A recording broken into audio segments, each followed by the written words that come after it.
ನಮಸ್ಕಾರ ಸ್ನೇಹಿತರೆ, ಮತ್ತೊಮ್ಮೆ ನಿಮ್ಮೆಲ್ಲರಿಗೂ ಕನ್ನಡ ಮಾಸ್ಟರ್ ಯೂಟ್ಯೂಬ್ ಚಾನಲ್ಗೆ ಸ್ವಾಗತ. ಒಂದು ವೇಳೆ ನೀವು ನಿಮ್ಮ ಜೀವನದಲ್ಲಿ ಹೊಸದಾಗಿ ಏನಾದರೂ ಕಲಿಯಲು ಇಷ್ಟಪಡೋದಾದರೆ ಚಾನಲ್ಗೆ ಖಂಡಿತ ಸಬ್ಸ್ಕ್ರೈಬ್ ಮಾಡ್ಕೊಳ್ಳಿ. ಸ್ನೇಹಿತರೆ, ಗುರುವಾರ ತುಂಬಾ ಮಹತ್ವಪೂರ್ಣವಾದ ದಿನ ಆಗಿರುತ್ತದೆ.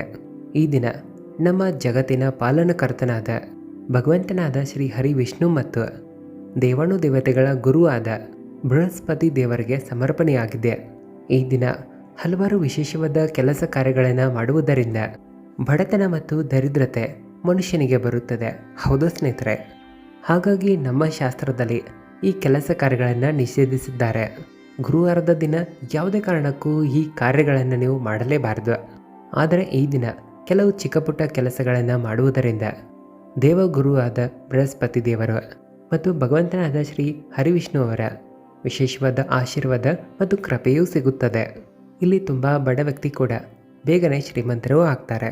ಹಾಗಾಗಿ ಇಂದಿನ ಈ ವಿಡಿಯೋದಲ್ಲಿ ನಾವು ನಿಮಗೆ ಗುರುವಾರದ ದಿನ ಮಾಡುವಂಥ ಕೆಲವು ತುಂಬಾ ಚಿಕ್ಕದಾಗಿರುವಂಥ ಸರಳ ಉಪಾಯಗಳನ್ನು ತಿಳಿಸ್ತೀವಿ.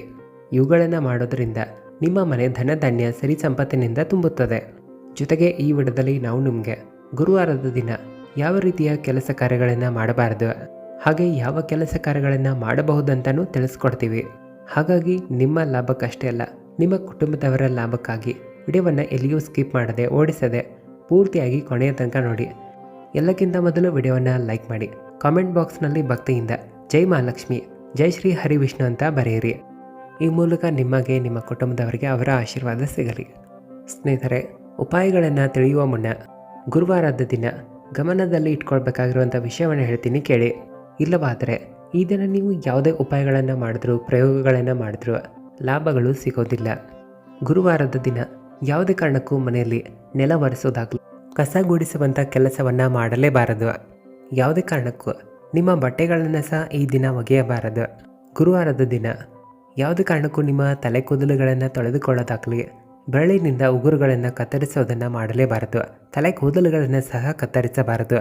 ಒಂದು ವೇಳೆ ನೀವೇನಾದರೂ ಅಪ್ಪಿತಪ್ಪಿ ಈ ಕಾರ್ಯಗಳನ್ನು ಮಾಡಿದ್ರೆ ಗುರುಗ್ರಹ ದುರ್ಬಲ ಆಗುತ್ತದೆ. ಇದರಿಂದ ನಿಮ್ಮ ಗುರುಬಲ ಕಡಿಮೆ ಆಗುತ್ತೆ. ಮನೆಯಲ್ಲಿ ದರಿದ್ರತೆ ಕ್ಲೇಶಗಳು ಹೆಚ್ಚಾಗುತ್ತವೆ. ರಾಜನಂತೆ ಇರುವಂಥ ಶ್ರೀಮಂತ ವ್ಯಕ್ತಿಗಳು ಕೂಡ ಇರಲಿ, ಬಡತನ ಎದುರಿಸುವ ಸ್ಥಿತಿ ಕೂಡ ಬರುತ್ತದೆ. ಈಗ ಗುರುವಾರದ ದಿನ ಮಾಡುವಂಥ ಚಿಕ್ಕದಾಗಿರುವ ಕೆಲವು ಸರಳವಾದ ಉಪಾಯವನ್ನು ಹೇಳ್ತೀನಿ, ಬನ್ನಿ. ಇವುಗಳನ್ನು ಮಾಡೋದರ ಮೂಲಕ ಈಗಿರುವಂಥ ನಿಮ್ಮ ಬಡತನ ಆಗಲಿ ದರಿದ್ರತೆಯಿಂದ ಆಚೆ ಬಂದು ನೀವು ಕೂಡ ಕೋಟ್ಯಾಧೀಶರಾಗಬಹುದು. ಮೊದಲನೆಯ ಉಪಾಯ, ಅಶೋಕ ವೃಕ್ಷದ 21 ಎಲೆಗಳನ್ನು ನೀವು ತೆಗೆದುಕೊಂಡು ಬರಬೇಕು. ಇಲ್ಲಿ ಚೆನ್ನಾಗಿರುವಂಥ ಸ್ವಚ್ಛವಾಗಿರುವಂಥ ಎಲೆಗಳನ್ನು ನೋಡಿ ತಂದಿರಿ.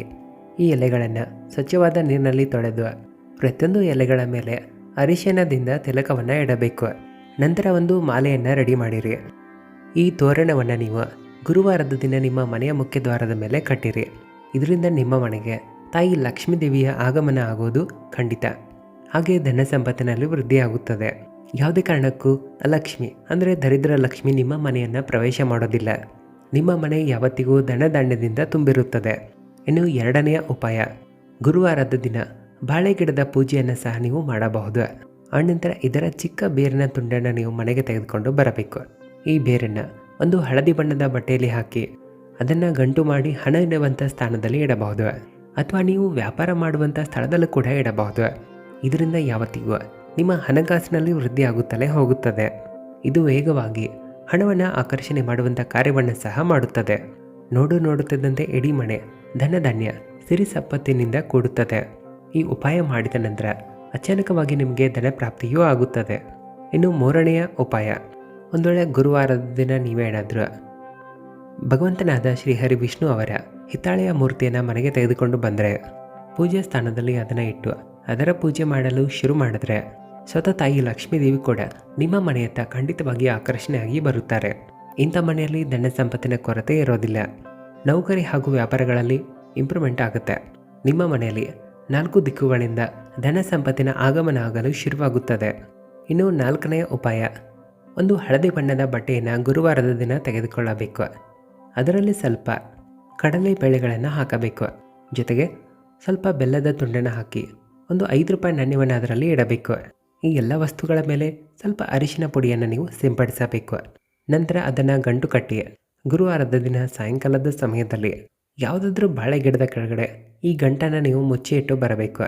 ಕೇವಲ ಇಷ್ಟು ಮಾಡಿದ್ರೂ ಕೂಡ ಭಗವಂತನಾದ ಶ್ರೀಹರಿ ವಿಷ್ಣು ತಾಯಿ ಲಕ್ಷ್ಮೀದೇವಿಯ ಕೃಪೆ ಸಿಗಲು ಶುರುವಾಗುತ್ತದೆ. ಇಲ್ಲಿ ನಿಮ್ಮ ಮನಸ್ಸಿಚ್ಛೆಗಳು ಸಹ ಪೂರ್ತಿಯಾಗುತ್ತವೆ. ಧನ ಸಂಪತ್ತಿನ ಆಗಮನ ಕೂಡ ಆಗಲು ಶುರುವಾಗುತ್ತದೆ. ನಿಂತು ಹೋದಂಥ ನಿಮ್ಮ ಕಾರ್ಯಗಳು ಕೂಡ ಇಲ್ಲಿ ನಡೆಯುತ್ತವೆ. ಸಾಧ್ಯವಾದರೆ ಈ ಉಪಾಯವನ್ನು ನೀವು ಪ್ರತಿ ಗುರುವಾರ ಮಾಡಿ ನೋಡಿ. ನಿಮ್ಮ ಮನೆಯಲ್ಲಿ ನಿರಂತರವಾಗಿ ಧನ ಸಂಪತ್ತಿನ ಆಗಮನ ಆಗಲು ಶುರುವಾಗಿರುತ್ತದೆ. ಈ ಉಪಾಯದಿಂದ ಅದೆಷ್ಟೆಲ್ಲ ಜನರಿಗೆ ಧನ ಲಾಭ ಆಗಿದೆ ಅಂದರೆ ನೀವು ಖಂಡಿತವಾಗಿ ಇದನ್ನು ಪ್ರಯೋಗ ಮಾಡಿ ನೋಡಿರಿ. ಇಲ್ಲಿ ನಿಮ್ಮ ಅದೃಷ್ಟ ಭಗವಂತನಾದ ವಿಷ್ಣುವಿನ ಆಶೀರ್ವಾದದಿಂದ ಪೂರ್ತಿಯಾಗಿ ಬದಲಾಗುತ್ತದೆ. ಇನ್ನು 5ನೆಯ ಉಪಾಯ, ಗುರುವಾರದ ದಿನ ನೀವು ಯಾವುದಾದ್ರೂ ಬಡ ವ್ಯಕ್ತಿಗಳಿಗೆ ಬೆಲ್ಲದ ಜೊತೆಗೆ ಗೋಧಿಯನ್ನು ಸಹ ದಾನ ಮಾಡಬೇಕು.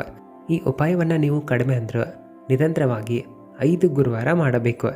ಇದರಿಂದ ಭಗವಂತನಾದ ವಿಷ್ಣು ನಿಮಗೆ ಒಲಿಯುತ್ತಾರೆ. ಇಲ್ಲಿ ಆ ಬಡವರ ಆಶೀರ್ವಾದವೂ ಕೂಡ ನಿಮಗೆ ದೊರೆಯುತ್ತದೆ. ನೌಕರಿ ಹಾಗೂ ವ್ಯಾಪಾರದಲ್ಲಿ ವೃದ್ಧಿಯನ್ನು ಕಾಣ್ತೀರಾ. ಇವುಗಳ ಜೊತೆಗೆ ನಿಮ್ಮ ಮನಸ್ಸಿಚ್ಛೆಗಳು ಸಹ ಈಡೇರುತ್ತವೆ. ಅಪಾರ ಧನ ಸಂಪತ್ತಿನ ಪ್ರಾಪ್ತಿ ಕೂಡ ಆಗುತ್ತದೆ. ಈ ಉಪಾಯವನ್ನು ನಿರಂತರವಾಗಿ ಮಾಡುವುದರಿಂದ 7 ಜನ್ಮಗಳಲ್ಲಿರುವಂಥ ನಿಮ್ಮ ಪಾಪಗಳೆಲ್ಲ ನಷ್ಟ ಆಗುತ್ತವೆ. ಇನ್ನು 6ನೆಯ ಉಪಾಯ ಸ್ನೇಹಿತರೆ, ಭಗವಂತನಾದ ವಿಷ್ಣುವಿಗಂತೂ ತುಳಸಿ ಅತ್ಯಂತ ಪ್ರಿಯವಾಗಿದ್ದಾರೆ. ಗುರುವಾರದ ದಿನ ತುಳಸಿ ಗಿಡಕ್ಕೆ ಸ್ವಲ್ಪ ನೀವು ಹಾಲನ್ನು ಹಾಕಬೇಕು, ಅಂದರೆ ಹಸಿ ಹಾಲನ್ನು ಹಾಕಬೇಕು. ಈ ಉಪಾಯವನ್ನು ನೀವು ನಿರಂತರವಾಗಿ 11 ಗುರುವಾರ ಅಥವಾ ನಿಮಗೆ ಸಾಧ್ಯವಾದಷ್ಟು ನಿರಂತರವಾಗಿ ಗುರುವಾರದ ದಿನ ಮಾಡುತ್ತಾ ಹೋಗಿರಿ. ಈ ಉಪಾಯವು ಧನ ಸಂಪತ್ತು, ಸುಖಶಾಂತಿ, ನೆಮ್ಮದಿಯ ದಾರಿಯನ್ನು ತೆರೆಯುತ್ತದೆ. ಈ ಉಪಾಯದಿಂದ ತಾಯಿ ಲಕ್ಷ್ಮೀದೇವಿ ನಿಮ್ಮ ಮನೆಯಲ್ಲಿ ಸ್ಥಾಯಿ ರೂಪದಲ್ಲಿ ವಾಸ ಮಾಡಲು ಶುರು ಮಾಡುತ್ತಾರೆ. ಇಂಥ ಮನೆಯಲ್ಲಿ ದುಃಖ ದಾರಿದ್ರ್ಯತೆಗಳು ಯಾವತ್ತಿಗೂ ಬರುವುದಿಲ್ಲ. ನಿಮ್ಮ ಇಡೀ ಮನೆಯು ಧನ ಸಂಪತ್ತಿನಿಂದಲೇ ತುಂಬಿಕೊಳ್ಳುತ್ತದೆ. ಸ್ನೇಹಿತರೆ, ಈ ಎಲ್ಲ ಉಪಾಯಗಳಲ್ಲಿ ನಿಮಗೆ ಯಾವುದು ಸರಳ ಅನಿಸುತ್ತೋ ಆ ಉಪಾಯಗಳನ್ನು ಮಾಡಿರಿ. ವಿಡಿಯೋ ಇಷ್ಟ ಆದರೆ ಕಮೆಂಟ್ ಬಾಕ್ಸ್ನಲ್ಲಿ ಭಕ್ತಿಯಿಂದ ಜೈ ಮಹಾಲಕ್ಷ್ಮಿ, ಜೈ ಹರಿ ವಿಷ್ಣು ಅಂತ ಬರೆದು ವಿಡಿಯೋವನ್ನೆಲ್ಲರಿಗೂ ಶೇರ್ ಮಾಡಿ. ಹಾಗೆ ಚಾನಲ್ಗೂ ಕೂಡ ಸಬ್ಸ್ಕ್ರೈಬ್ ಮಾಡ್ಕೊಳ್ಳಿ. ಧನ್ಯವಾದಗಳು.